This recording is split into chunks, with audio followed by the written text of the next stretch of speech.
And the Oscar goes to Interstellar. It was the second of 3 wins in the category that Christopher Nolan's films had won. 4 years before, Inception won, and 6 years after, Tenet did the same. An award that Nolan's films had garnered universal praise for their use. And yet, there was a lot of interesting nominations that year at the 87th Academy Awards. So I wanted to go back and revisit these 5 films to see which one should have won. For context, I believe this is the second Oscars that I watched and the first one that I was somewhat invested in. I was especially into the visual effects Oscar race since I was super interested in CGI-fueled movies.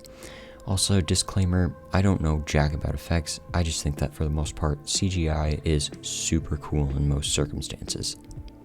Movies that were in the running but were shortlisted were Godzilla, The Hobbit 3, Maleficent, Night at the Museum 3, and Transformers 4. The films that were nominated were X-Men Days of Future Past, Guardians of the Galaxy, Dawn of the Planet of the Apes, Captain America the Winter Soldier, and Interstellar. I guess I'll just go over the nominated films in that order, starting with X-Men. X-Men Days of Future Past was produced with a $200 to $220 million budget and included 1,311 VFX shots produced by 12 companies. Digital Domain did nearly a third of the work, which was based in the 1970s time period. Some cool effects that I know of were the dope-ass Sentinels created by the moving picture company, Mystique's transformation by Digital Domain, and the scene praised by everyone, the time in a bottle scene. I didn't know this until researching, but it actually required Rising Sun Pictures' full team of 70 artists 7 months to complete just 29 shots on the time in a bottle scene. Additionally, the Sentinel's transformational effect was created with an adaptable tool created for hair simulation, which was adapted to scales. There was at least one effect that I was a little put off by, which is the airplane getting scrunched by Magneto when everybody goes to Paris.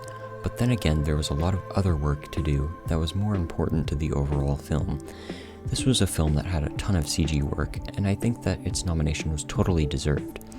It didn't have anything groundbreaking, but it had a ton of stuff that seemed complex, such as the aforementioned transformations of Mystique. Guardians of the Galaxy was made up of a jaw-dropping 2,750 effects shots on a $196 to $232 million budget. Effects were used in an insane 90% of the film, and there's a lot of reasons for a film like this to have so much effects work.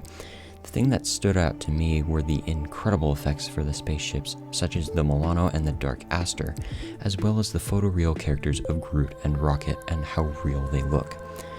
They are truly marvels of CGI, and there was a ton of research and time put into them.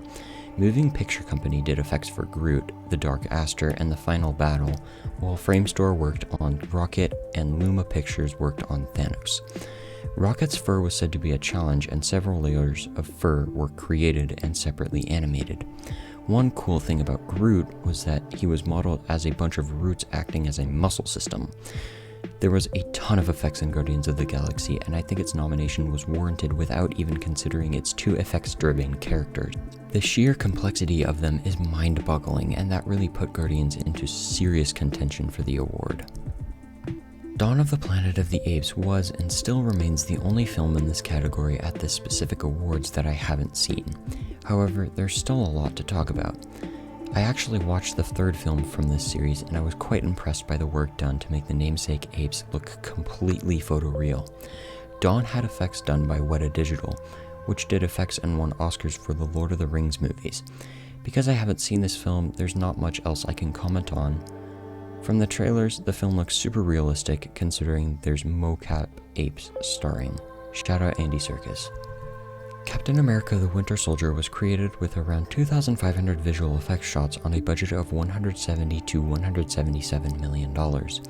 Studios that worked on it included Industrial Light and Magic, which did a bunch of work on Falcon's wings and digital doubles, and Lola VFX, which aged up Haley Atwell. As stated, Falcon looks great in flight, and the helicarriers and really the entire final battle look photoreal and great. I also love the look of the Winter Soldier's arm. I'd have to look at some breakdowns because there really isn't stuff that is super out of this world in this film, and I think that's a big strength. Everything in this film looks photoreal and seems like it was shot in camera, so that's a huge plus and I think warrants the nomination. Interstellar was produced on a budget of $165 million, which included 850 effects shots. This isn't that many shots, but I believe that is due to Christopher Nolan's knack to shoot as much as reasonably possible practically. That being said, there was some crazy work done by Studio Double Negative. They actually did the effects before the film started shooting because someone, not sure who, if it was Christopher Nolan or a producer or something, wanted to have the effects projected behind the actors. The biggest effect of the film, and the one that I believe made it win the Oscar, was the black hole. I will totally butcher this, and Quarter Crew has a great video on the topic itself, but I'm pretty sure the story goes they didn't want to make something inaccurate, so they consulted a bunch of astrophysicists and astrologists to get everything right. They consulted mathematicians as well, and long story short, put a crap ton of numbers into a computer and then rendered them and basically got what they got in the finished product, and accidentally made an image of what a black hole looks like before anyone knew what one looked like. If that doesn't warrant a win, I don't know what will. I think the effects, albeit limited on Interstellar, really did deserve the Oscar, although it's kind of boring to see Christopher Nolan's films win all the technical stuff.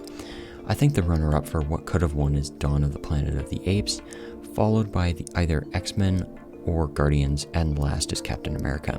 They're all great in their own way, I just think that Captain America had the least unique effects of all. I think that the Academy got this one right. There's definitely a decision that I will bring up in another video that I still hold a grudge against, but that's not for today. Thank you for watching, and I hope you have a great day.